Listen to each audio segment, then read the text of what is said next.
Hello everyone, I am Anand Shekhar Vasisht. Welcome you all on the platform of G-Centric. हमने EMFT में vector calculus के लिए समझ लिया था कि पहले हमें कोऑर्डिनेट सिस्टम्स को समझना है और इसके लिए हमने सिलेंड्रिकल कोऑर्डिनेट सिस्टम और कार्टेशियन कोऑर्डिनेट सिस्टम कवर कर लिया था। अभी हम इस लेक्चर में डिस्कस कर रहे हैं स्फेरिकल कोऑर्डिनेट सिस्टम्स।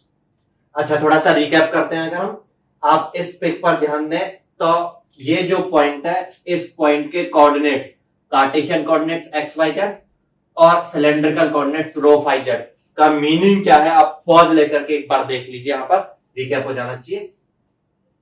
अगर ये समझ में आ गया हो तो आगे अब हम समझते हैं कि स्फेरिकल कोऑर्डिनेट सिस्टम्स क्या होंगे।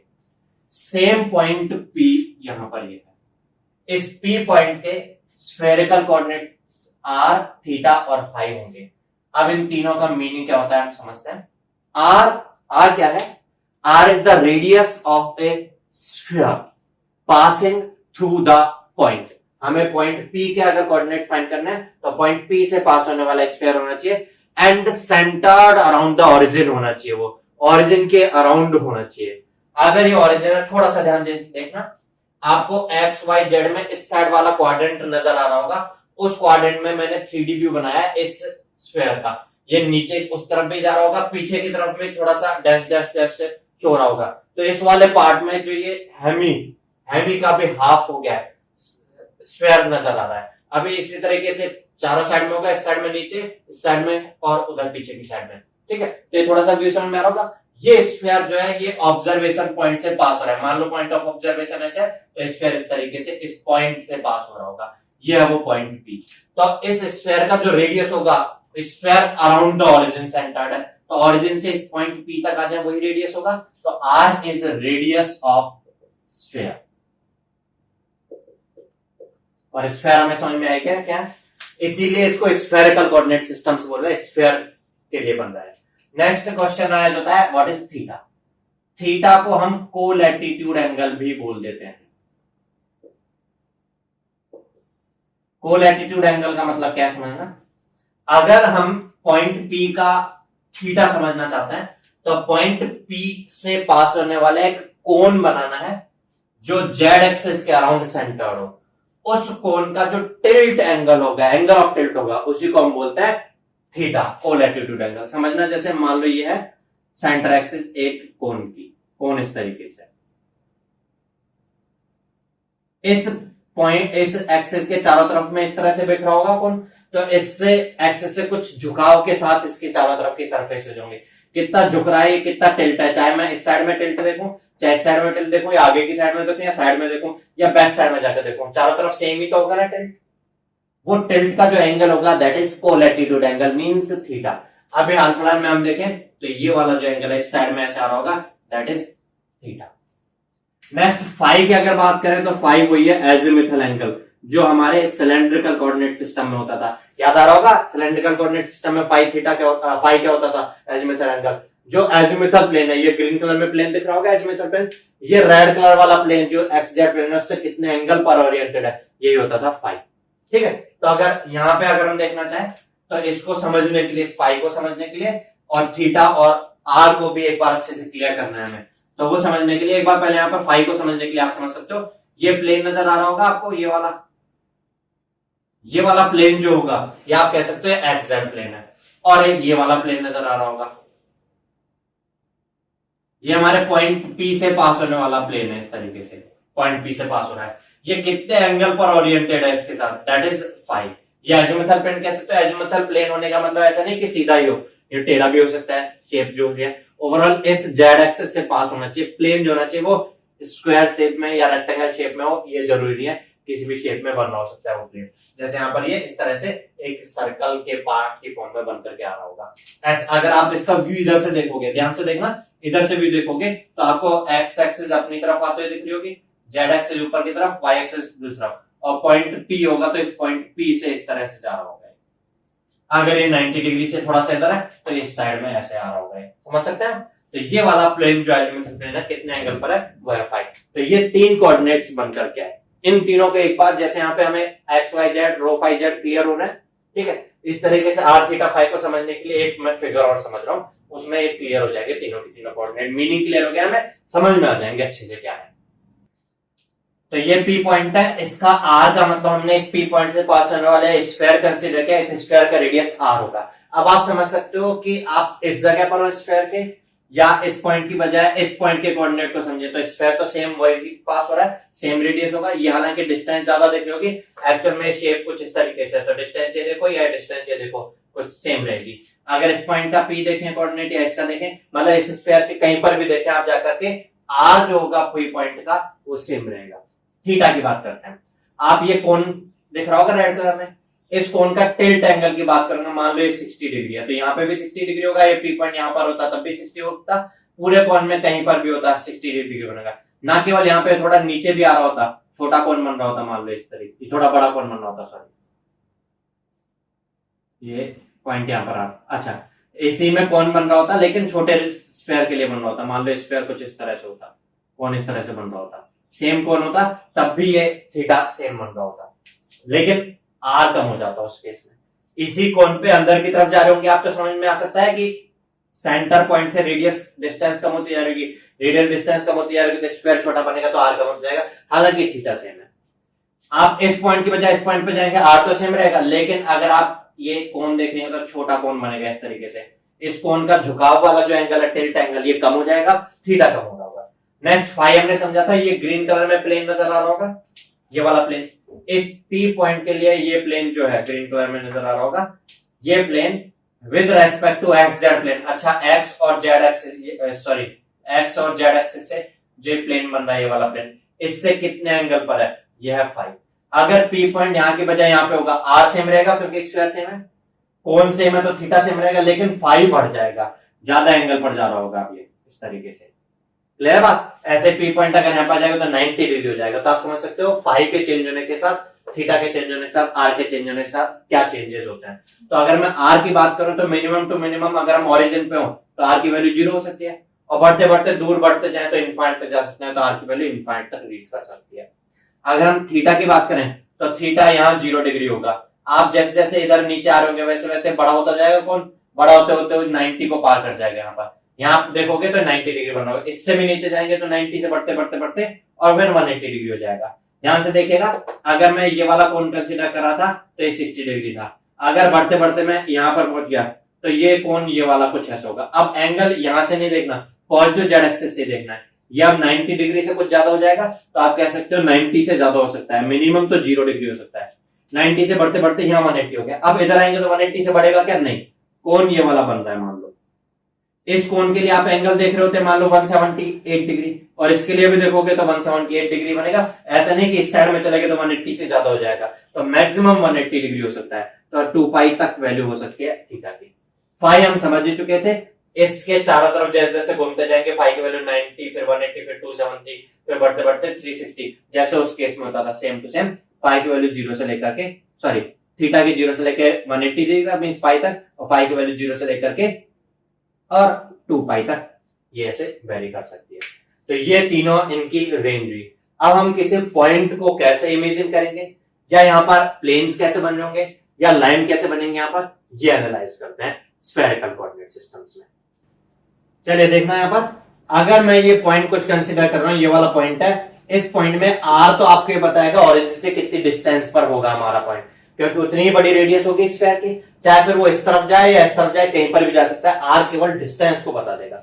अब किस तरफ जाना होगा, ऊपर की तरफ में कहीं जाना होगा या नीचे की तरफ में कहीं जाना होगा, वो डिपेंड करेगा कि कौन ऊपर की तरफ रखना है हमें या कौन नीचे की तरफ रखना है हमें, और कौन कितना रखना है वो इस पर डिपेंड करेगा। अगर 90 डिग्री तक हुआ, 90 डिग्री पर कौन कुछ इस तरह से बनेगा, चकती टाइप से, डिस्क टाइप से।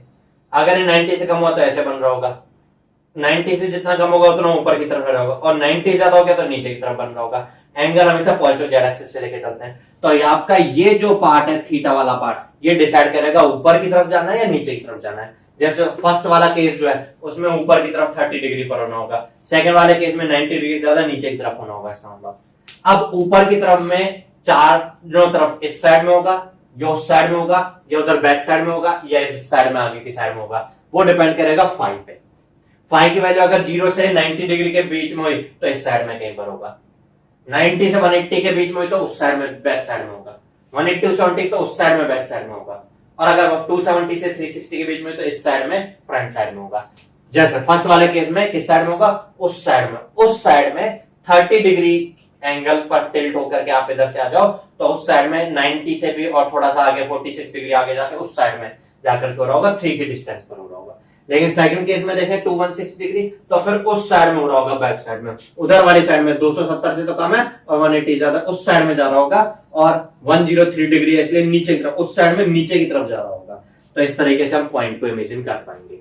अच्छा, पॉइंट के बाद हम समझते थे अगर प्लेन्स जो बनते थे तो प्लेन ऐसे बनते थे, किसी एक को कांस्टेंट पुट कर दें अगर हम तो प्लेन बनता था।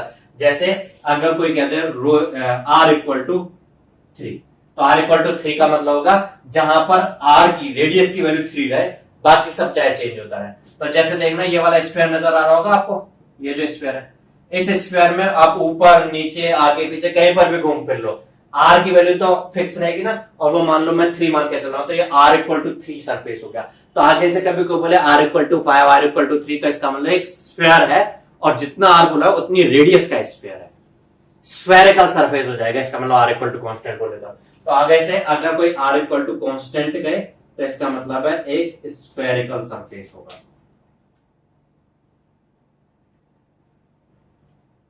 और अगर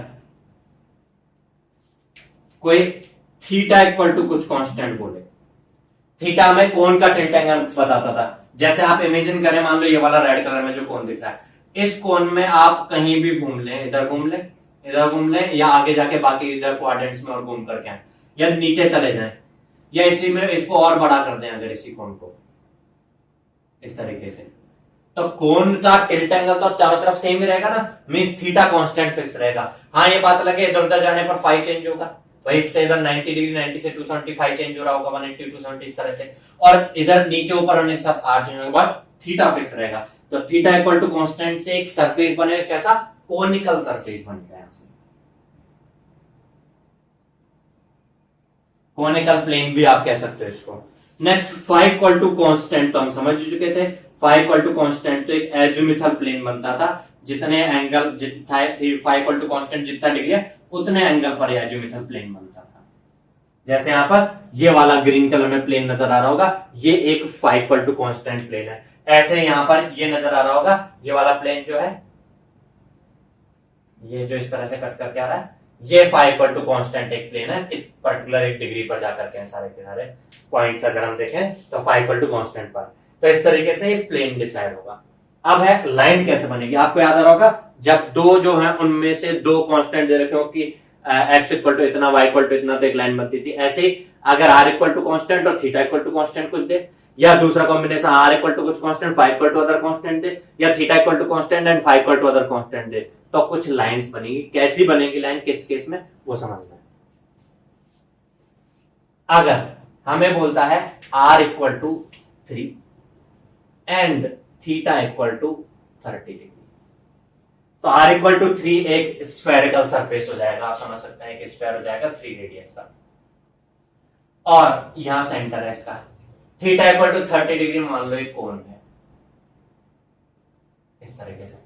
इस कोण में हर जगह पर थीटा 30 डिग्री है, इस स्फेयर में हर जगह पर r 3 है। लेकिन ये जहां पर ये कोण कट कर रहा है और ये स्फेयर आपस में कट कर रहा है, उस जगह पर आप कह सकते हो थीटा की वैल्यू क्योंकि इस कोण पे है इसलिए 30 फिक्स होगी, r की वैल्यू क्योंकि स्फेयर के सरफेस पे है इसलिए r इक्वल टू 3 फिक्स होगा। तो यहां से एक सर्कल बन करके आ जाएगा। इमेजिन कर पा रहे होंगे, एक सर्कल बनकर के आ जाएगा। जैसे ये सर्कल बन रहा था यहाँ पे, ये थीटा इक्वल टू कुछ पर्टिकुलर कांस्टेंट, r इक्वल टू ये रेडियस को कट कर रहा था, ये पूरा इस तरह से कंप्लीट हो रहा होगा। अगर इस सर्कल की बात करें तो ये सर्कल जेड एक्सिस के अराउंड होगा ना। जैसे ये देखिएगा, ये वाला कोण और इस स्फेयर के कट करने से ये सर्कल है। अगर थीटा थोड़ा कम कर दें तो ये सर्कल तो रहेगा जेड के अराउंड ही, लेकिन छोटी साइज का हो जाएगा, छोटे रेडियस का हो जाएगा। अगर थीटा और बढ़ाएंगे तो ये सर्कल रहेगा थोड़े और ज्यादा बड़े रेडियस का हो जाएगा। अगर थीटा और बढ़ाते बढ़ाते तो नीचे की तरफ आ जाएगा, लेकिन रहेगा जेड एक्सिस के अराउंड सेंटर्ड ही। तो आप कह सकते हो ये एक लाइन बताएगा। और कैसी लाइन बताएगा, सर्कुलर लाइन। और ये सर्कुलर लाइन किसके अराउंड होगी, अराउंड जेड एक्सिस। चलिए नेक्स्ट देखते हैं। अगर r इक्वल टू कुछ कांस्टेंट and phi equal to some other constant बोल दे, जैसे phi equal to 60 degree, imagine करिएगा r इक्वल टू कॉन्स्टेंट है। यहां पर अगर आप देखोगे इस तरीके से, ये ऐसे आ रहा होगा ना, ये आप इस तरह से शो कर देते हो। आगे थोड़ा सा आगे देखोगे तो ये ऐसे कुछ आ रहा होगा, ऐसा ये। अगर यहां पर आप देखें तो ये फाइव इक्वल टू कुछ पर्टिकुलर कांस्टेंट को शो कर रहा है। ये फाइव इक्वल टू कांस्टेंट वाला प्लेन जो आगे जा रहा था, और ये स्फीयर कट करके एक ये लाइन बना रहा है, और ये लाइन एक सर्कल बन गया, लेकिन ये सर्कल कंप्लीट नहीं है बल्कि आधा सर्कल है, सेमी सर्कल है। और ये सर्कल जेड एक्सिस के अराउंड नहीं है। जेड एक्सिस के अराउंड होता तो जेड एक्सिस जैसे होती, सर्कल ऐसे बन रहा होता, बल्कि ऐसे है। अगर ये 5 इक्वल टू 60 की जगह 90 डिग्री कट करते तो ऐसे बन रहा होता। 5 इक्वल टू अगर 180 डिग्री होता तो ऐसे बन रहा होता। तो ये सर्कल को आप जेड एक्सिस के अराउंड है ऐसा नहीं बोल सकते, बल्कि इसको बोलोगे ओरिजिन के अराउंड ये सेमी सर्कल है, ओरिजिन को कवर कर रहा है, ओरिजिन को घेर रहा है इस तरीके से। चाहे किस तरफ से घेर रहा है, किस तरफ से घेर रहा है वो डिपेंड करेगा फाई की वैल्यू कितनी लेकर के चल रहा है। तो यहां से एक लाइन बनेगी, और वो लाइन कैसी होगी, सेमी सर्कुलर होगी, सेमी सर्कुलर होगी, और अराउंड क्या होगी, अराउंड ओरिजिन होगी, इस तरह से होगा। क्लियर होता होगा बात। नेक्स्ट देखिएगा, अगर कोई कहे theta equal to some constant and phi equal to some other constant. Theta equal to constant तो आप ये मान सकते हो कि ये रहा एक, और फाइव इक्वल टू कांस्टेंट मान लो, फाइव इक्वल टू कांस्टेंट ये वाला माना आपने, ये फाइव इक्वल टू 30 डिग्री। ये वाला प्लेन कट करके अगर आ रहा होगा इस थीटा को, तो एक लाइन ऐसे बनेगी। यहां पर आप देखो तो ये पूरा प्लेन कट करके निकल रहा है, इस कोन वाले एंगल जो कोन का कुछ फिक्स है थीटा इक्वल टू, तो यहां से एक लाइन बनेगी, और वो लाइन कैसे होगी, वो लाइन होगी हमारे ओरिजिन से ऐसे आउटवर्ड निकल जाएगी बाहर। अगर थीटा इक्वल टू 30 है की जगह 60 कर दोगे तो थोड़े ज्यादा एंगल पे बाहर निकल जाओगे। फाइव इक्वल टू अगर ये 60 की जगह 90 कर दोगे तो इधर बाहर निकले। किस तरफ बाहर निकल रही होगी और कितना झुक करके बाहर निकल रही होगी, वो थीटा पर और के पर, थीटा की वैल्यू क्या है के, और फाइव की वैल्यू क्या है, इस पर डिपेंड करेगी। तो इसलिए आप कह सकते हो ये एक लाइन हो जाएगी आउटवर्ड, रेडियल आउटवर्ड कह सकते हो। जब भी ऐसा होता है किसी पॉइंट से कोई आउटवर्ड निकल रहा होता है तो उसको हम रेडियली आउटवर्ड बोल देते हैं। ये रेडियस ऑफ द स्फीयर की डायरेक्शन में निकल जाओगी ना, ठीक है, तो आप कहते हो कि एक लाइन बनेगी रेडियली आउटवर्ड फ्रॉम ऑरिजिन। अब ये रेडियली आउटवर्ड कितनी झुकी हुई होगी और किस तरफ निकल रही होगी, वो थीटा की क्या कांस्टेंट वैल्यू और फाई की क्या कांस्टेंट वैल्यू है, इस पर डिपेंड करेगा। अभी हमने तीनों कोऑर्डिनेट सिस्टम समझ लिए। नेक्स्ट लेक्चर में हम तीनों कोऑर्डिनेट सिस्टम्स के बीच में इंटर रिलेशन क्या है, कैसे हम एक को दूसरे की फॉर्म में कन्वर्ट कर सकते हैं, ये सीखेंगे। तब तक के लिए गुड बाय।